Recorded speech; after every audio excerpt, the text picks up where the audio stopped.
Aikari a Dallas Estate Matakari wa dini ya Kilimari Embu matogetwo ni kimako kinene thutha wa mĩĩrĩ ĩrĩ ya atumia kuonekana etetwo rũĩ ĩrĩ mĩbuthu gĩkĩro gĩa kwaga gũtambũrĩka. Nimekuja nikaambiwa, nilikuwa hapo kwa nyumba kwa shughuli zangu, nikaambiwa kuna watu wanaonekana hapa pande ya Matakari kwa mto wakiwa wameuawa.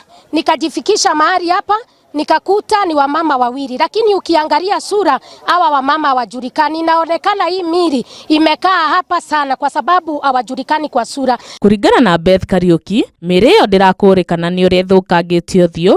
Aikari makĩenda gĩthaka kĩrĩa kĩrĩ barabara-inĩ gĩtherio amu nĩ gĩkoretwo gĩgĩcũngĩrĩria ũhagũku wa ũgitĩri mwena ũcio. Kiwa wakaaji wa hapa Kilimari tumeongea sana pande ya Dallas, hii barabara tutengenezewe, tumecomplain sana.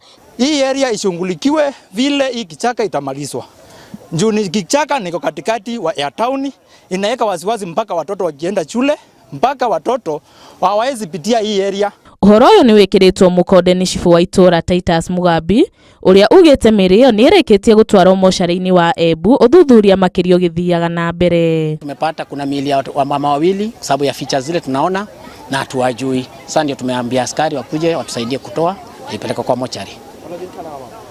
Hakuna mtu anaweza kuidentify kwa sababu ya zile vile wamekaa wameharibika sana sura. Sasa unless anybody ambaye anaweza kuwa na mtu amepotea wao ama mtu ambaye hayuko anaweza kutuarifu tumsaidie. Ngiribotera Inooro TV, ritwa rĩakwa nĩ Mweru wa Njuguna.